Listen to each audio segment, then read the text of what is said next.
1 Timóteo, capítulo 5, do 17 ao 25. Vamos lá? Se os irmãos acharem que esfriou muito, é só ir lá falar para o Renan que ele desliga o ventilador, viu? Mandando ligar para dar uma...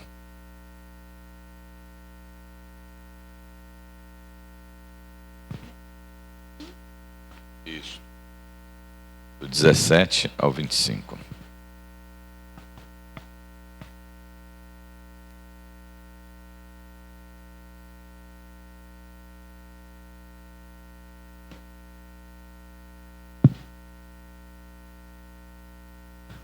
Todos encontraram?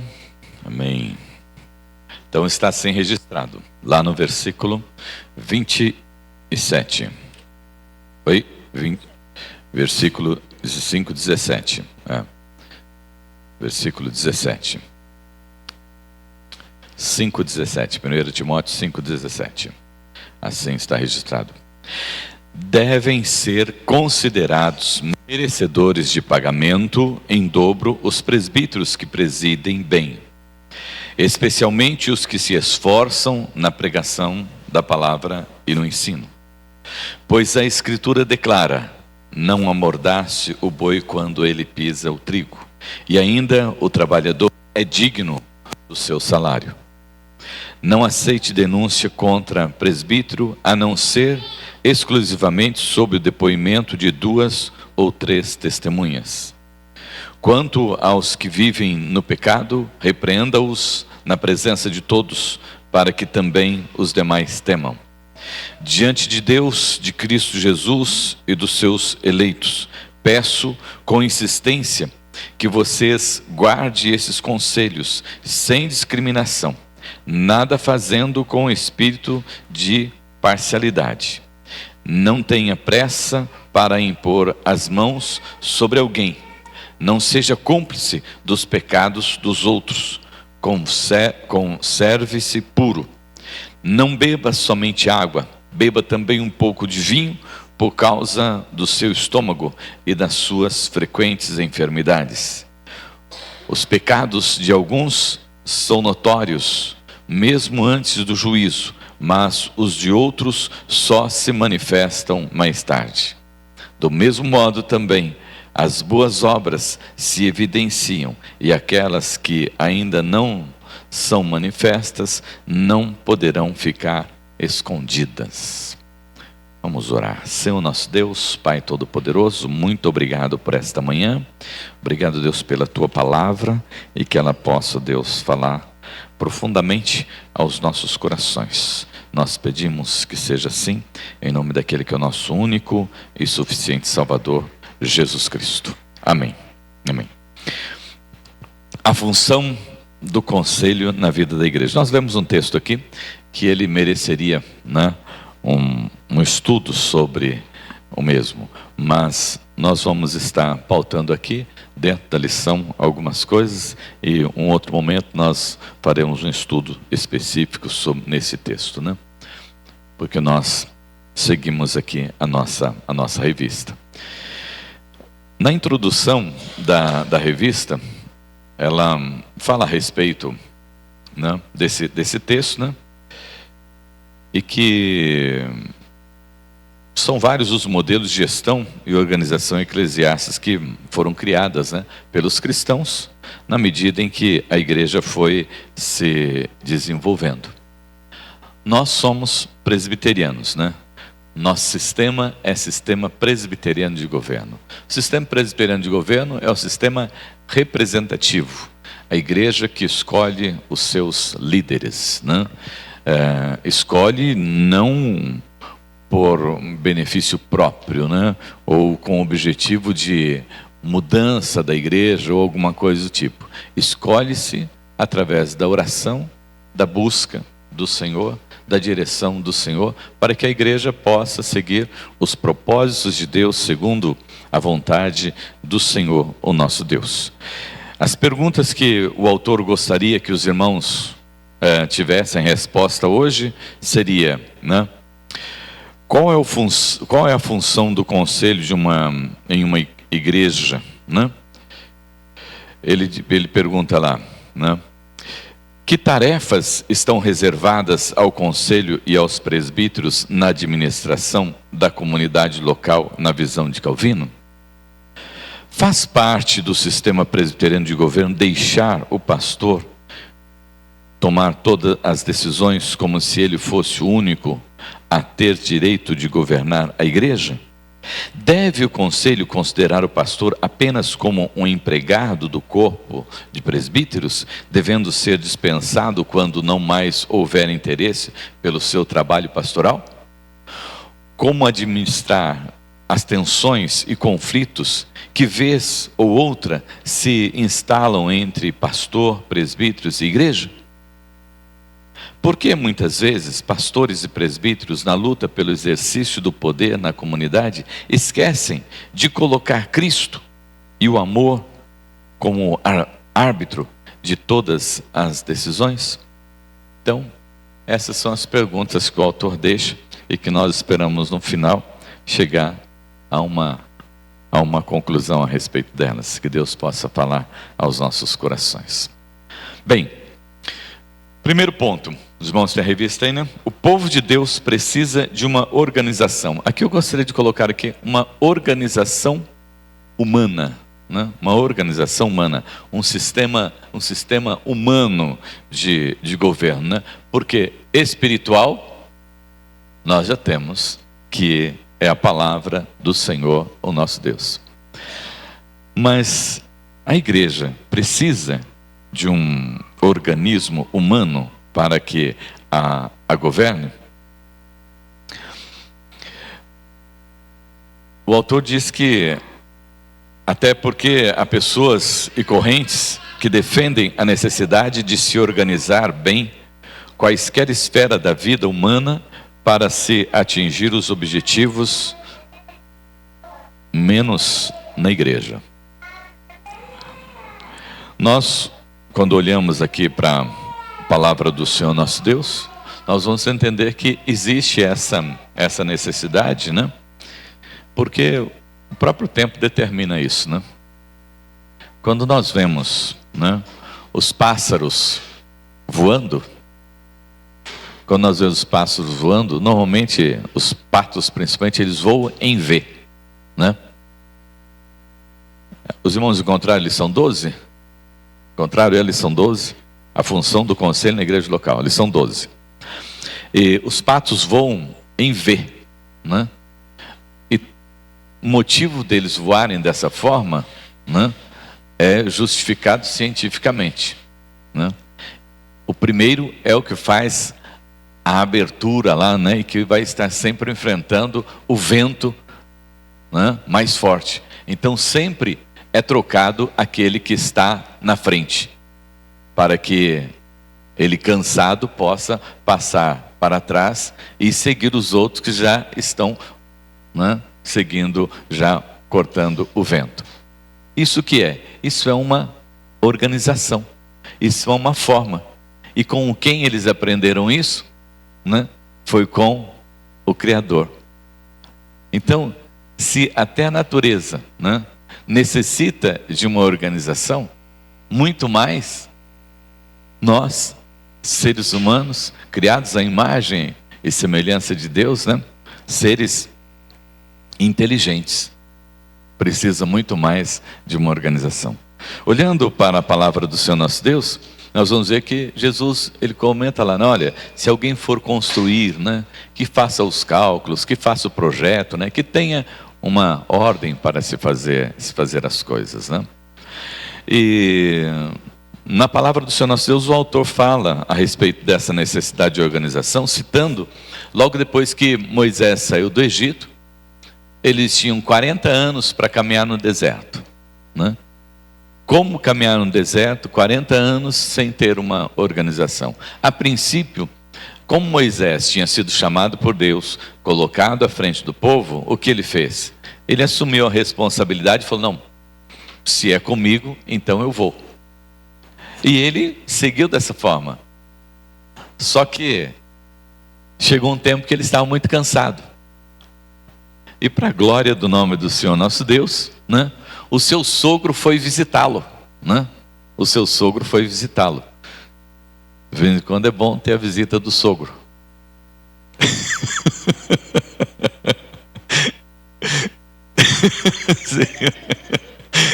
Da sogra também. E da sogra também, né? E da sogra mais... Que bom, glórias a Deus por isso, né? Então, nós observamos que... Vamos ler o texto lá em Êxodo 18. Só para... Os irmãos já conhecem, né? Mas vamos ler aqui. Esse momento aqui. Êxodo 18, do 13 ao 27. Nós vamos ler esse texto. Segundo livro da Bíblia. Moisés estava lá sozinho na liderança do povo, né? Fazendo aquilo que Deus tinha mandado, né? Mas de repente surge o Jetro lá, que é o sogro dele, para fazer uma visita. 18, do 13 ao 27. Quem quiser ler, por favor, se coloque em pé. Pega o microfone aqui e leia. Já está aqui na minha frente, ó. No dia seguinte, assentou-se Moisés para julgar o povo. E o povo estava em pé diante de Moisés desde a manhã até o pôr do sol. Vendo, pois, o sogro de Moisés tudo o que ele fazia ao povo, disse: Que é isto que fazes ao povo? Por que te assentas só e todo o povo está em pé diante de ti, desde a manhã até o pôr do sol? Respondeu Moisés ao seu sogro: É porque o povo me vem a mim para consultar a Deus. Quando tem alguma questão, vem a mim, para que eu julgue entre um e outro, e lhes declare os estatutos de Deus e as suas leis. O sogro de Moisés, porém, lhe disse: Não é bom o que o fazes. Sem dúvida, desfalecerás, tanto tu como este povo que está contigo, pois isto é pesado demais para ti. Tu só não o podes fazer. Ouve, pois, as minhas palavras, eu te aconselharei, e Deus seja contigo. Representa o povo perante Deus, leva as suas causas a Deus. Ensina-lhes os estatutos e as leis, e faz-lhes saber o caminho em que deves andar e a obra que devem fazer. Procura dentre o povo homens capazes, tementes a Deus, homens de verdade, que aborreçam a avareza. Põe-se sobre eles chefes de 1000, chefes de 100, chefes de 50 e chefes de 10, para que julguem este povo em todo o tempo. Toda causa grave trarão a ti, mas toda causa pequena eles mesmos julgarão. Será assim mais fácil para ti, e eles levarão a carga contigo. Se isto fizeres, e assim Deus te mandar, poderás então suportar, e assim também todo este povo tornará em paz ao seu lugar. Moisés atendeu às palavras do seu sogro, e fez tudo quanto este lhe dissera. Escolheu Moisés homens capazes de todo o Israel, e os constituiu por cabeças.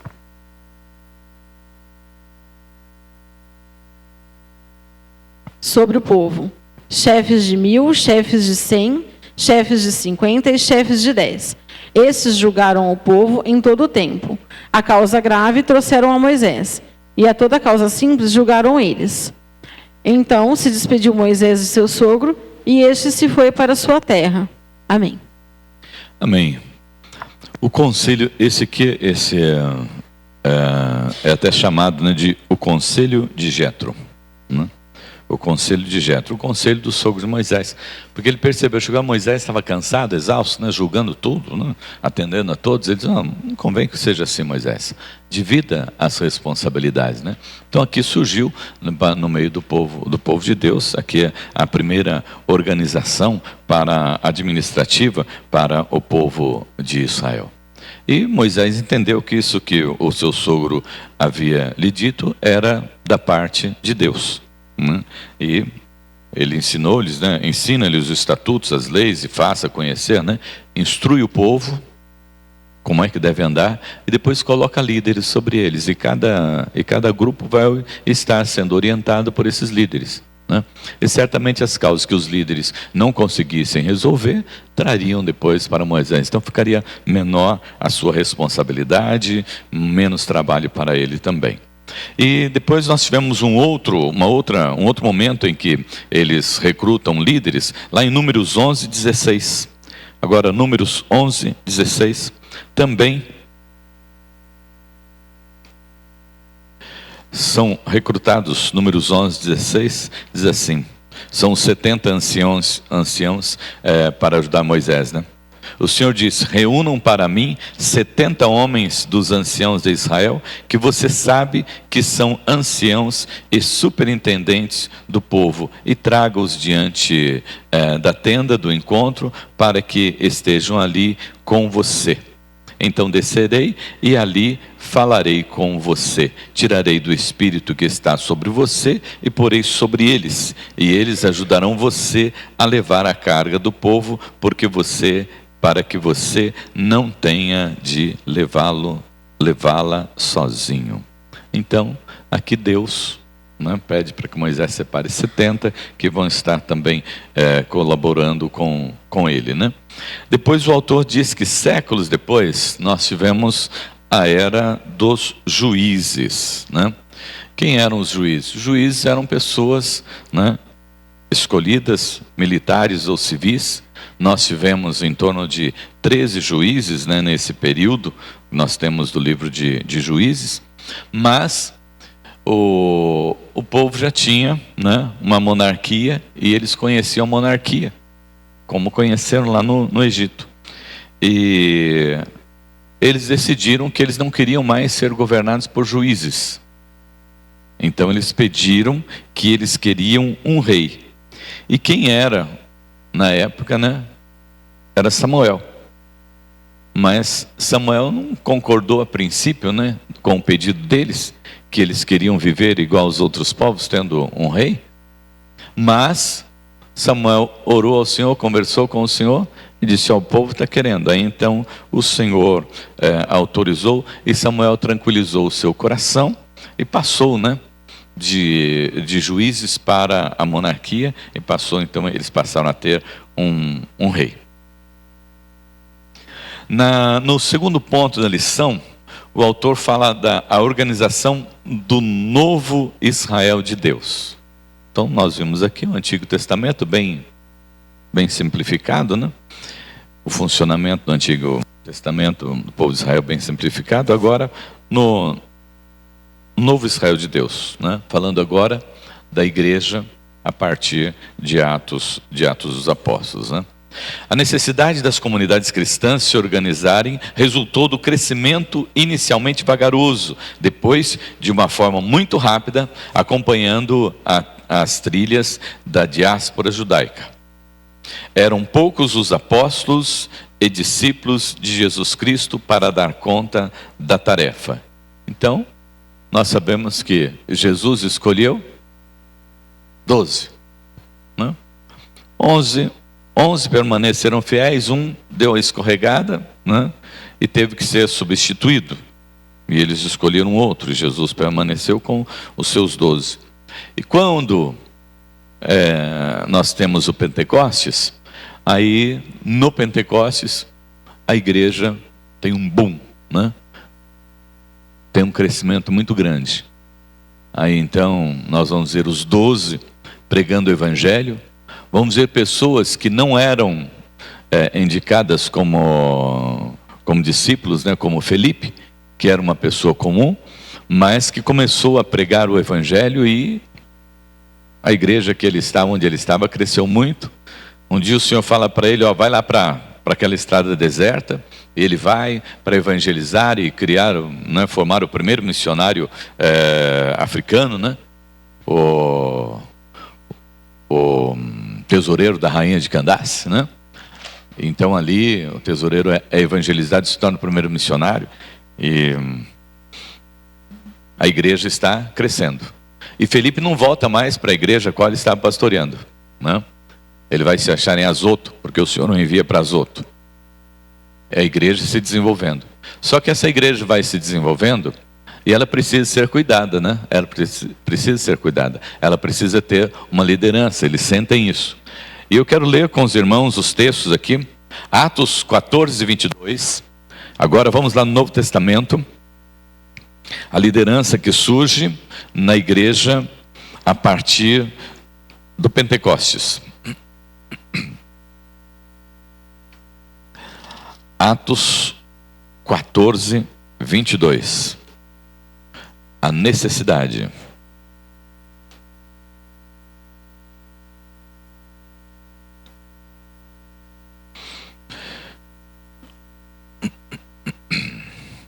Fortalecendo o ânimo dos discípulos, exortando-os a permanecerem firmes na fé e mostrando que através de muitas tribulações nos importa entrar no reino de Deus.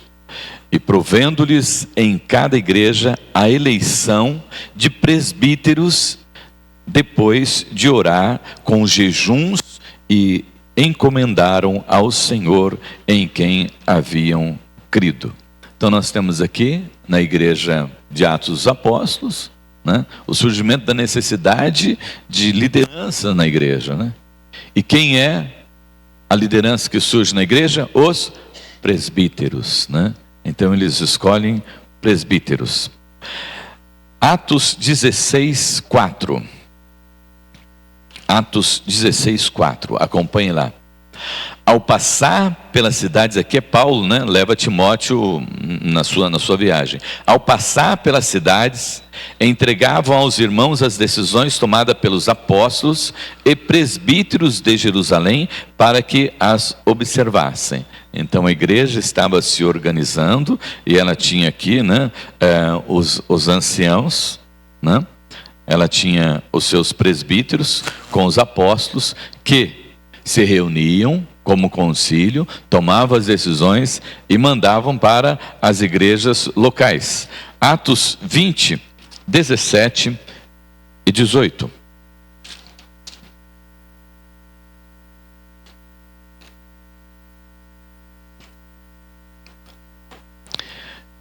Em Mileto, né, Paulo fala aos presbíteros da igreja de Éfeso agora. De Mileto, Paulo enviou uma mensagem a Éfeso, pedindo aos presbíteros da igreja que se encontrassem com ele.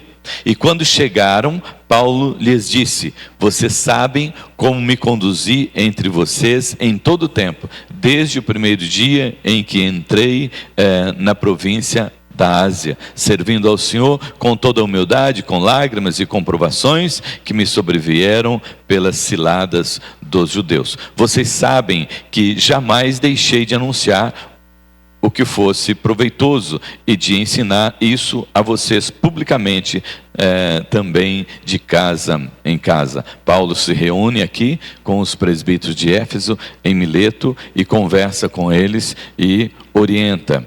Agora lá o versículo de número 28 também. No capítulo 20, versículo de número 28.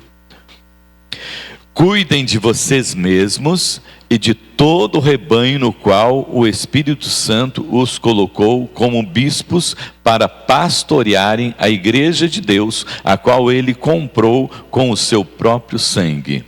Então agora ele orienta aqui os presbíteros, né, que estejam cuidando deles mesmos, né, e de todo o rebanho no qual o Espírito Santo colocou como bispos, ou como presbíteros, ou como anciãos, para estar cuidando dessa igreja. Então nós vemos aqui a igreja primitiva, né, ela despontando, e a liderança sendo presbíteros que são colocados à frente. E no capítulo 21, o verso 17 e o 18.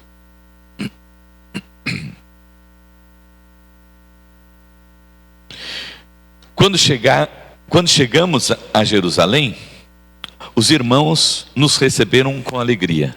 No dia seguinte, Paulo foi conosco encontrar-se com Tiago, e todos os presbíteros se reuniram, e tendo-os saudado, contou em detalhes o que Deus tinha feito entre os gentios por seu ministério. Então aqui Paulo se reúne também com os presbíteros de Jerusalém. Então nós temos aqui a igreja nascente, na igreja de Atos dos Apóstolos, né, já essa organização. Quem liderava a igreja eram os presbíteros. escolhidos e eleitos dentre o povo, né? Depois, lá na página de número 12, né, Paulo vai falar sobre as qualidades que um presbítero deve ter. Porque nós estamos aqui falando sobre essa escolha, sobre essa indicação, né? Mas como é que eles escolhiam?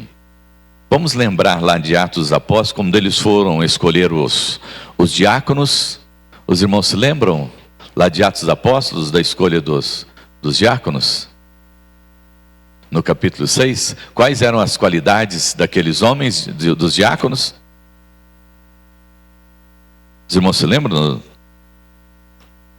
Atos capítulo 6. Só para nos lembrarmos também que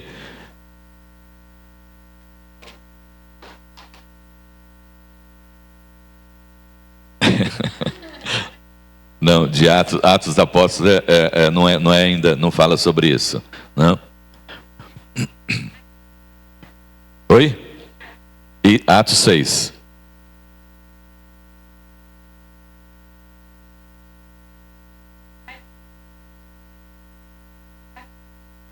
Qual o versículo?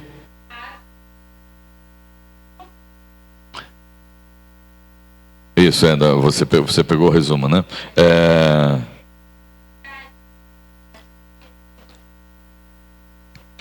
No texto, a partir do verso de número 3, diz assim, ó: isso, irmãos, escolham entre vocês 7 homens de boa reputação, cheios do Espírito Santo e de sabedoria, para que os encarreguemos desse serviço.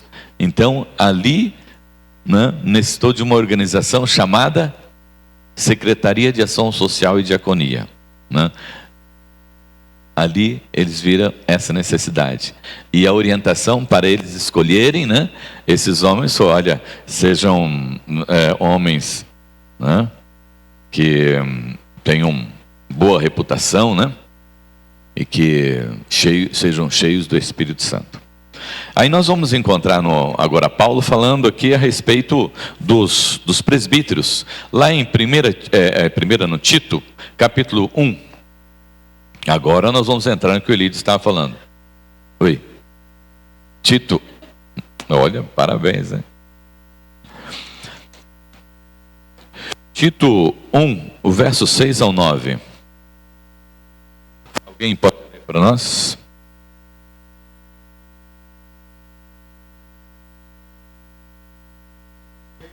Isto.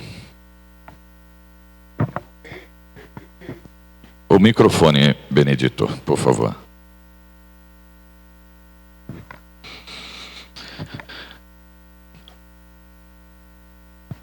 Alguém que seja irrepreensível, marido de uma só mulher, que tenha filhos crentes, que não são acusados de dissolução, nem são insubordinados, porque é indispensável que o bispo seja irrepreensível, como dispenseiro de Deus, não arrogante, não irascível, não dado ao vinho, nem violento, nem cobiçoso, de torpe ganância. Pode, até o 9. Continua? Isso. Até o 9.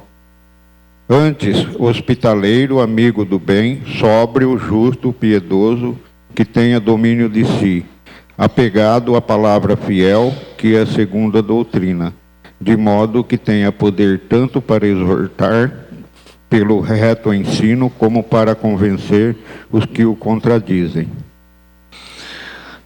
Amém. Então essa é a orientação que Paulo dá na escolha, né, do presbítero. Naquele tempo, eles escolhiam só presbítero, né?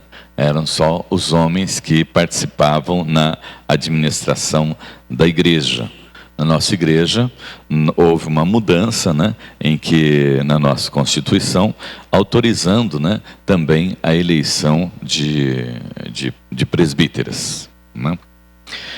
O autor coloca aqui: as cartas pastorais do Novo Testamento parecem ter sido escritas em um ambiente mais próprio das últimas décadas do primeiro século, Nesse cenário, passou-se a exigir uma melhor sistematização do culto, das doutrinas e da forma de organizar a eclesia, ou a comunidade dos fiéis.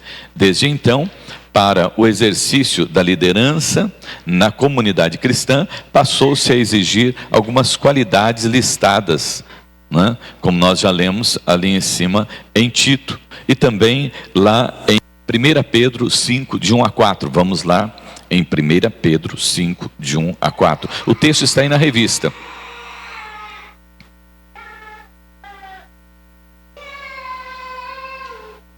O texto está aí na revista e ele diz assim: cuidem bem do rebanho que Deus lhes deu, e façam isso de boa vontade, como Deus quer, e não de má vontade. Não façam o seu trabalho para ganhar dinheiro, mas com verdadeiro desejo de servir. Não procurem dominar os que foram entregues aos cuidados de vocês, mas sejam um exemplo pelo rebanho. Também orientações para o trabalho dos presbíteros, né? Então, só para termos aqui, e resumido, né? Na organização da igreja em Atos dos Apóstolos, nós vamos ter aqui, né, a orientação por parte dos líderes da igreja, que a igreja, ora organizada, tivesse presbíteros, para que eles pudessem ministrar na igreja e conduzir a igreja. Esses presbíteros deveriam ser escolhidos dentre o povo, segundo, né, aqui as orientações, tendo eles reputação libada para poder estar à frente da igreja, né? Também tem a orientação aqui de como esses presbíteros deveriam se comportar em relação à igreja. Então veja bem, é a organização necessária, né, para que a igreja possa ser conduzida, né, de forma que aqueles que estão à frente saibam que eles estão debaixo da direção e da orientação do Senhor. Um sistema doutrinário, né, criado, né, para orientar tanto a questão do formato de culto, quanto também o comportamento dos irmãos em relação a essa liderança. Terceiro ponto, a organização da comunidade local na visão de Calvino. Para Calvino, que era um grande adversário do papado e do sistema episcopal, logo após os primeiros séculos houve uma perversão da forma de se praticar o poder na igreja cristã. Para ele, resultou dessa perversão o fortalecimento do papado em Roma. Portanto, o poder centralizado teria sido usurpado o poder centralizado teria usurpado dos fiéis, que não mais foram chamados para eleger os seus líderes ou para participarem da administração da igreja. Então nós vemos que o surgimento da igreja e a reforma da igreja, veio primeiro pelo afastamento da palavra, né? Que eles estavam distantes da palavra. A palavra agora estava nas mãos tão somente da liderança da igreja, né? Que não eram líderes escolhidos pela igreja, mas que estavam lá e só eles detinham a palavra. As missas eram ainda rezadas em latim e o padre de costas para o povo. Então o povo não sabia de nada a respeito de Deus, não sabia de nada a respeito da palavra, então foi necessário essa reforma. Mas além, né, dessa reforma de trazer a Bíblia para o meio do povo, também essa necessidade de trazer de volta o sistema organizacional da igreja criado pelos apóstolos, né? Criado lá na igreja primitiva, e tirar das mãos, né, de um só homem que estava governando, ou do governo de um só homem, que é na questão o Papa, né? E nesse período 3 estilos de igreja surgiram, né? Surgiram 3 estilos de igreja. Primeiro, né, o primeiro citado aqui é a episcopal, né, que é a figura, o primeiro governo é o episcopal, baseado na figura do bispo que tudo resolve ou decide, né? E isso há muitas igrejas católicas que praticam essa forma de se organizar. Então, episcopal. Tem um líder, e o líder é que decide.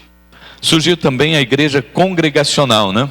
Onde a congregação local se reúne para definir os rumos e tomar as decisões.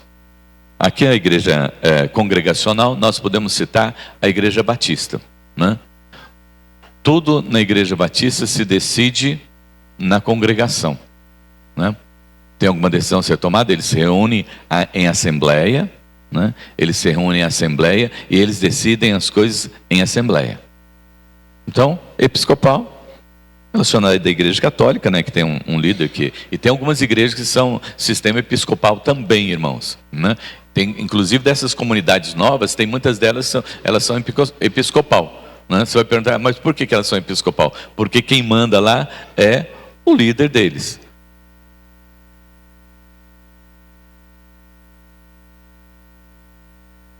Eles não têm assim um sistema bem definido, mas é episcopal, porque quem manda é o líder deles. Quem mandou, né, só tem um líder. A congregacional, então, reúne-se a assembleia e decide tudo em assembleia. Tudo em assembleia, né? Assembleia que tem que decidir. E depois o terceiro modelo é o representativo, ou o sistema presbiteriano de governo, que é, né, a igreja se reúne em assembleia também, né? Se reúne em assembleia, porque tem que ter esse conhecimento todo da assembleia, porque a eclesia, né, que é o povo que se reúne para levar o evangelho, então se reúne em assembleia e elege, né, os seus representantes. A inspiração para o sistema presbiteriano de governo e a formação de um conselho vem da sinagoga e das maneiras usadas tradicionalmente pelos judeus, inclusive pelo sinédrio. Nós vamos observar, né, que quando Jesus foi julgado, ele passou pelo conselho lá no sinédrio. Então eles já tinham também esse sistema. O sistema presbiteriano de governo pode ser assim resumido.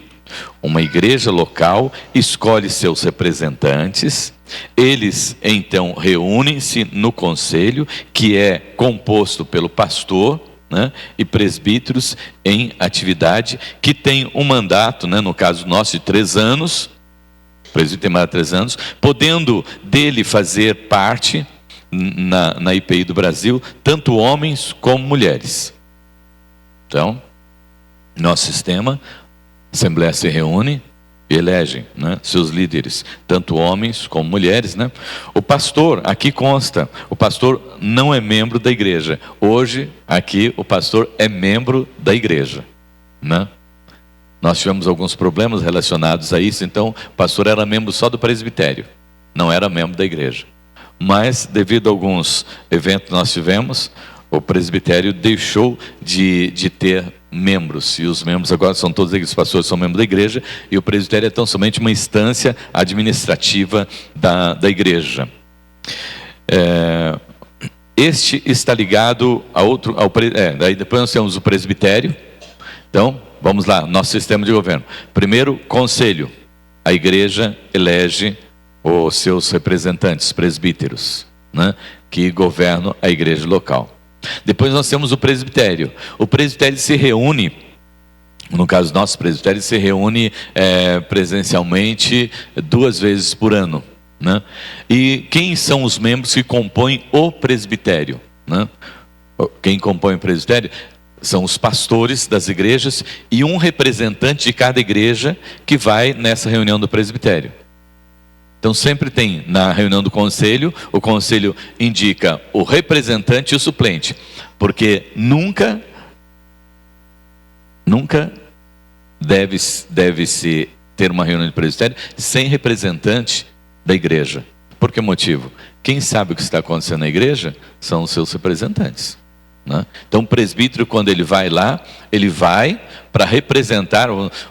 Foi eleito aqui, a última reunião, quem foi? Pércio, né? O Pércio vai lá para representar a igreja de Agudos.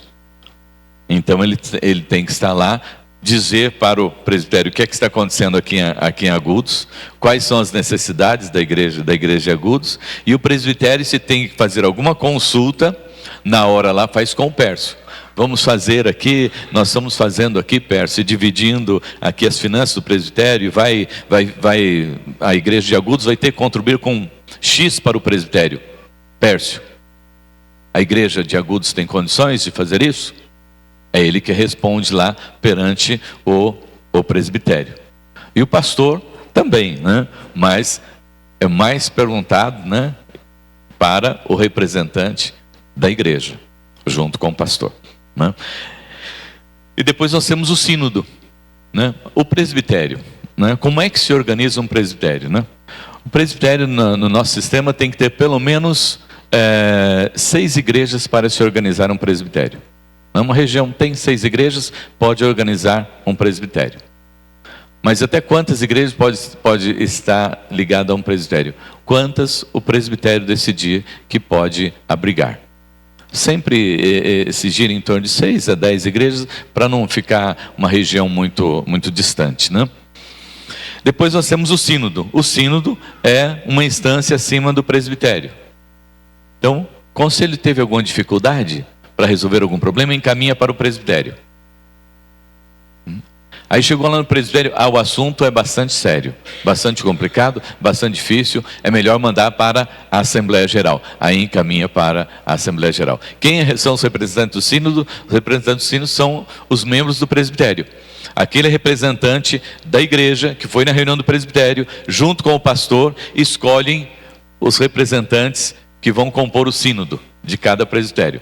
Cada 4 presbitérios formam um sínodo, né? Então aí o Pércio foi na última reunião e ele é representante junto ao nosso ao sínodo. O Pércio é representante junto ao sínodo nosso. São escolhidos 4 representantes para o sínodo. Então está lá reunido o presbitério. Vamos escolher 4 representantes para estarem na reunião do sínodo. Pode ser presbíteros ou pastores, porque nós temos pastores regente e docente, né? É presbítero, regente e docente. Então pode ser para representar não só presbítero e nem só pastores. Sempre é escolhido dividido, né? Para que não esteja só os pastores e nem só presbítero.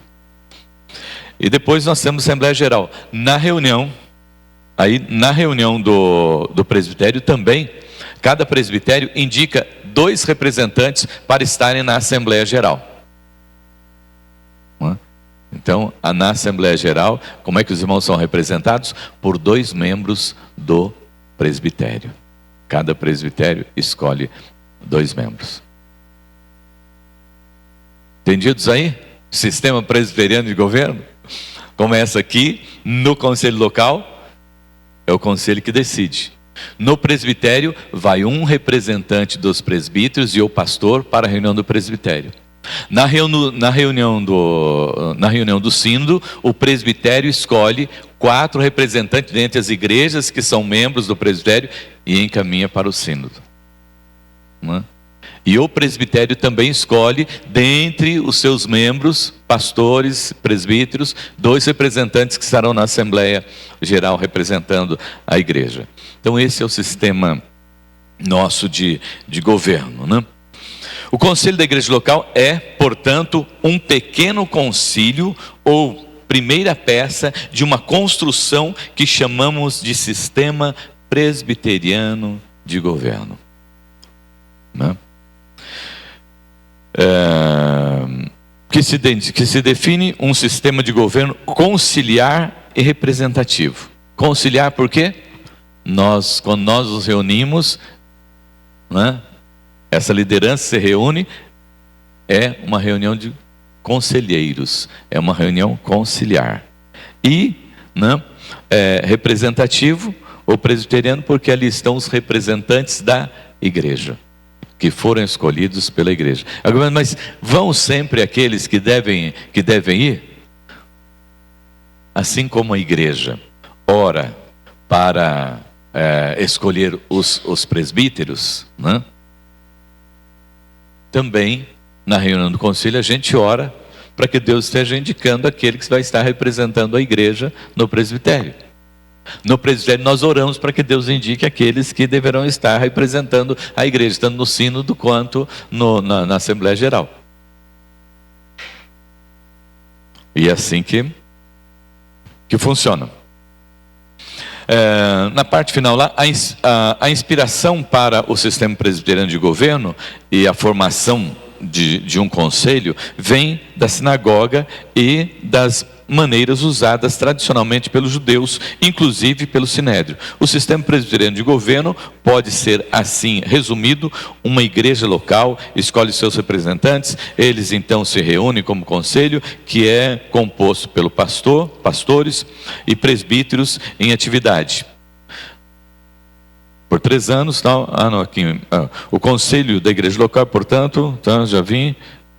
Este estilo de governo influenciou a sociedade politicamente organizada no Ocidente e nos levou à criação da democracia representativa, que, apesar de todos os seus defeitos, ainda é considerada a melhor forma de governo. Então, é para nos alegrarmos, né? Porque a partir do sistema presbiteriano se entendeu o sistema democrático de governo. E o que é o sistema democrático de governo? O que é a democracia? Oi?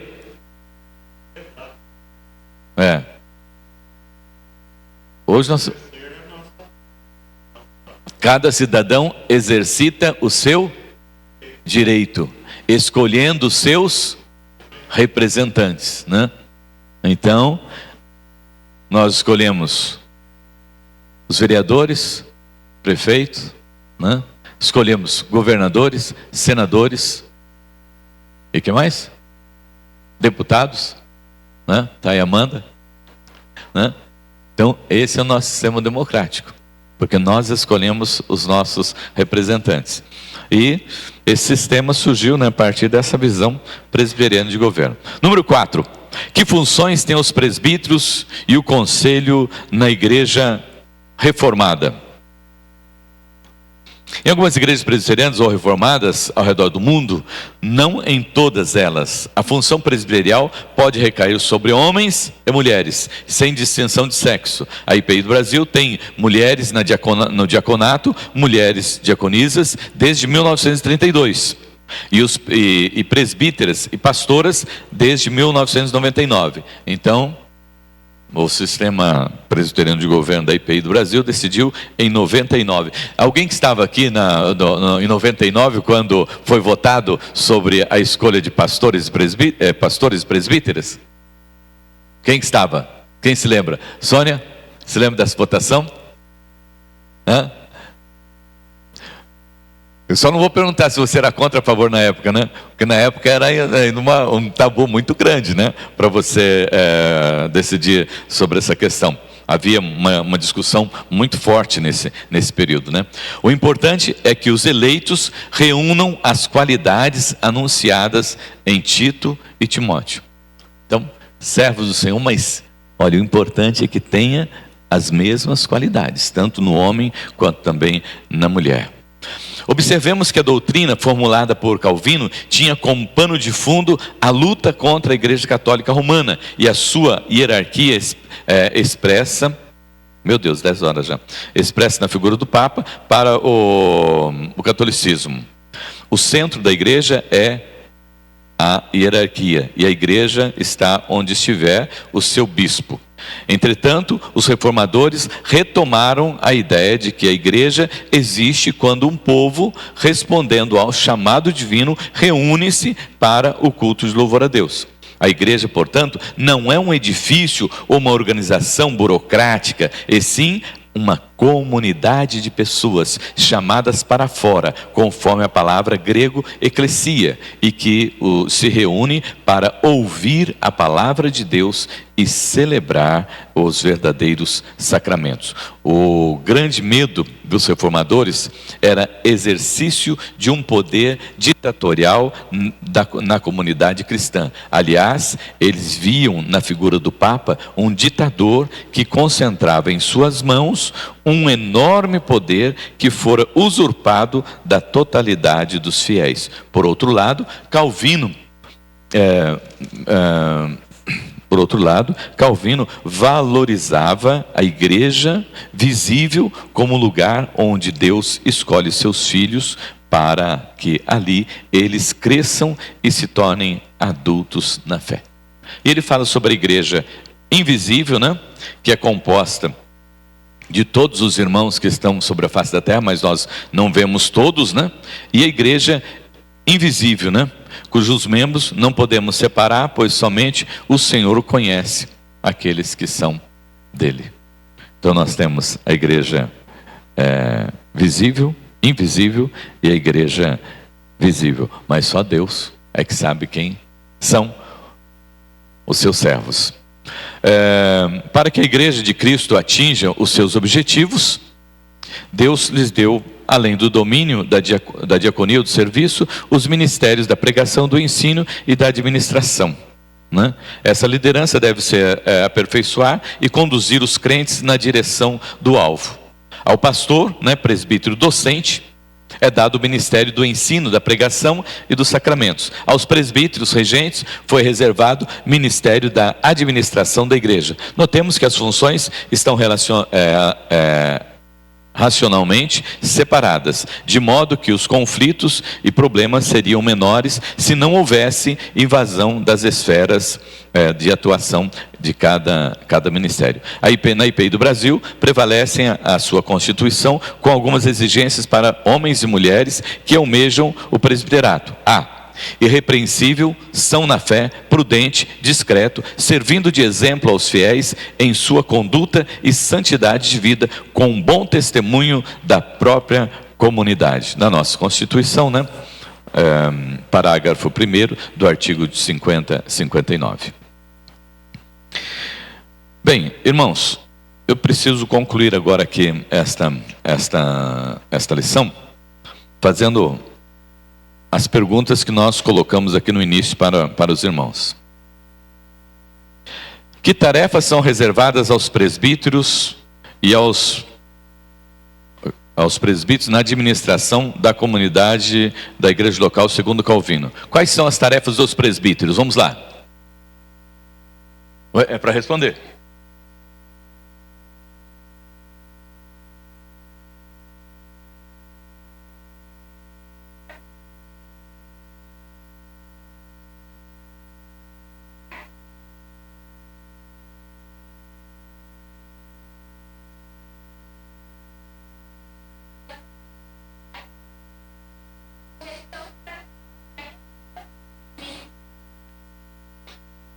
Vocês têm olhado para os presbíteros com essa visão? Né? Então, olha só, né, essa figura do presbítero, da presbítera na vida da igreja. Né? É importante que nós conheçamos o nosso sistema, né, para que nós possamos desfrutar dessas bênçãos. Né? Tanto aqueles que estão na liderança, né, sabendo das suas responsabilidades, e a igreja também tendo conhecimento para que honrem os presbíteros, né, da forma para a qual eles foram eleitos, para a missão a qual eles estão realizando. E são coisas assim que não vão fazer a sua própria vontade, né? Não vão fazer a sua própria vontade, né? Sempre querem, né? É sempre gostoso fazer isso, né? Ô Elídio, segue em frente, Elídio, vai Elídio, você é bonzinho, vai, você está com a gente há tanto tempo, né? A tendência nossa do ser humano mas o presbítero não pode agir dessa forma, né? Ele precisa saber que ele tem a responsabilidade de corrigir, de orientar, de botar na linha. É como se fosse um pai de família, né? Com a responsabilidade de orientar a igreja, reservando exatamente aquilo que ele tem para fazer. Então, que tarefas, né? Que função tem? Eu acho que está dentro disso aí. Faz parte do sistema presbiteriano de governo deixar que o pastor tome as decisões, né? Faz parte do governo da igreja deixar o pastor só tomar decisão? O pastor decidir? Não. Ele decide junto com o conselho. junto com os presbíteros da igreja. E o nosso sistema presbiteriano de governo, no conselho também, as decisões são tomadas por maioria de votos. Então chegamos lá, discutimos o assunto, né? É uma maioria que decide. Nós somos em 7, então 4-3, 5-2, é assim que se decide, né? E só que depois que se decide, o que acontece? Decidiu, a decisão não é dos 4 e nem é dos 3. A decisão é de todos. Oi, Armando. É 100%. No sistema presbiteriano é 100%. Está correto, porque é o sistema presbiteriano. Eu sou presbiteriano, eu concordo com o sistema, por isso que eu faço parte dessa igreja. Os 4 representam a decisão de toda a igreja. Mesmo não concordando. Mesmo que está certo, porque é o sistema presbiteriano de governo, o sistema representativo dessa forma. É como eleição. Vai acontecer eleição na cidade. Oi? Isso, boa ideia. Pode falar.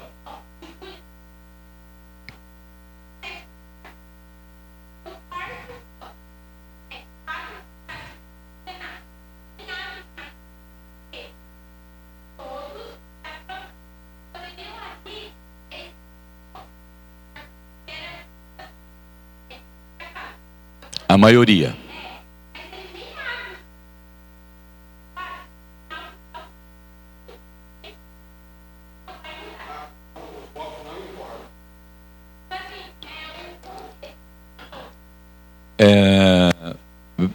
Veja bem, é porque é a maioria, né? É a maioria.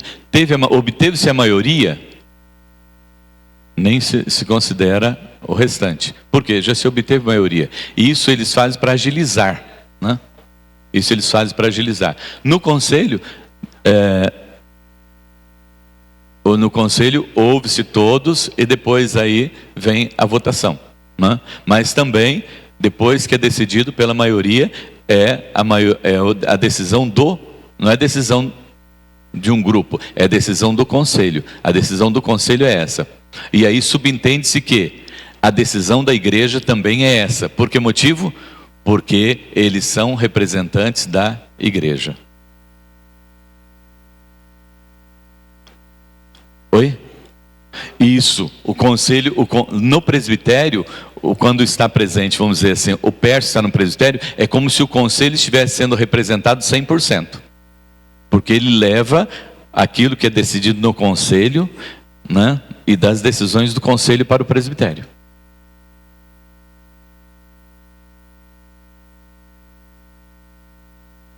Certo? Mais alguma pergunta aqui? Então, o pastor não decide sozinho, porque é o conselho, né? E como administrar as tensões e conflitos, né, pastor, presbíteros, que surgem, né, na vida da igreja? Como foi a orientação lá de Paulo, se reunindo lá com os irmãos, né, com os presbíteros, e orientando a respeito das doutrinas, né? E por que muitas vezes pastores e presbíteros, na luta pelo exercício do poder na comunidade, esquecem de colocar Cristo, o amor, como árbitro de todas as decisões? Isso acontece? Pode acontecer. Por quê? São seres humanos e podem cometer falhas e podem cometer erros também. Que Deus... Alguma pergunta? Mas é isso que os irmãos precisavam ficar sabendo hoje, né? Como é que funciona o sistema presbiteriano do governo, segundo a visão aqui de Calvino. Nossa grande luta é para que sempre haja os representantes da igreja. Por isso que nós, quando vamos ter uma eleição para presbítero, nós oramos, pedimos a direção de Deus e falamos para os irmãos: olha, tem que ter essas características. Bom? Feche teus olhos, vamos orar. Senhor, obrigado, Deus, pelos presbíteros que o Senhor constituiu na igreja de Agudos. Obrigado, Senhor Deus, por esse sistema de governo que nós temos. E obrigado, Senhor, porque o Senhor tem dado orientação devida a cada um deles. e que eles possam, em nome de Jesus, a cada dia, serem pessoas mais e mais consagradas ao Senhor, para que a igreja seja bem administrada, abençoada e cresça em número e em conhecimento do Senhor a cada dia, em nome de Jesus. Amém, amém, amém, amém. Ao versículo para nós lermos aqui, o que está na revista. O 1 Timóteo 5,17. Lendo na revista, quem tem a revista, eu presto minha revista para você, porque os presbíteros, na versão, fica tudo igual.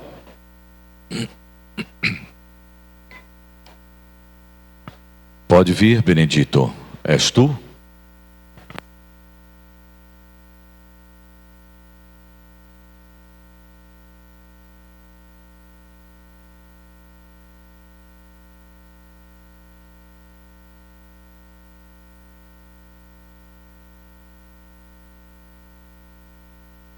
Bom dia, irmãos. A paz do Senhor. Amém. Glórias a Deus por sua vida. Está aqui mais uma vez nessa manhã para poder aprender um pouco mais sobre a palavra do Senhor. Agudos, 23 de junho de 2024. Classe Aleluia Kids. Essa está no 220. Está no 220 essa classe hoje.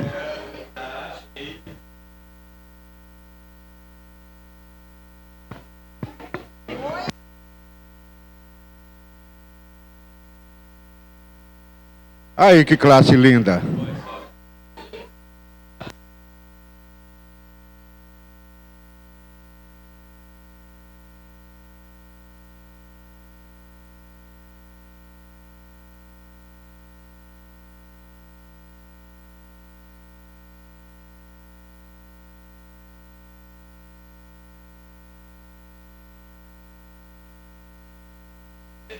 Essa foto vai ter que imprimir e pôr num quadro.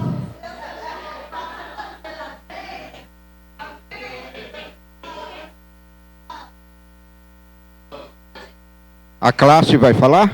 Vai recitar 3 palavrinhas?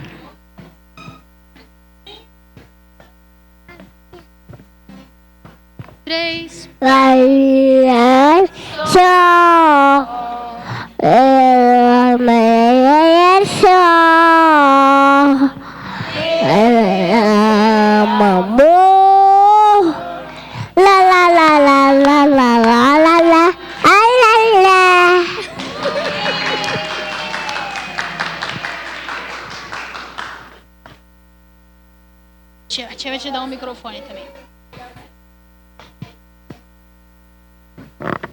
Muito lindo, né? Ensina a criança no caminho que deve andar, e quando ficar velho, não se desviará dele. A classe Aleluia Kids tem 3 matriculados, 3 presentes e 4 visitas. Se tivessem disputa, hoje eles iam fazer muitos pontos. Total 7. Classe Deus é Amor.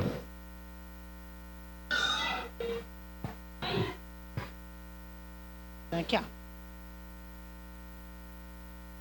Bom dia, irmãos.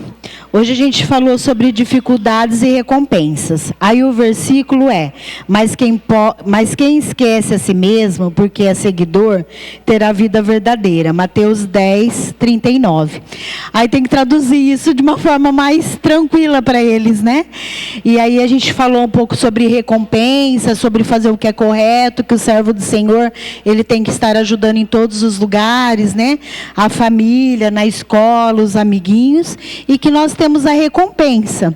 E a recompensa de servir a Deus é ter uma vida verdadeira.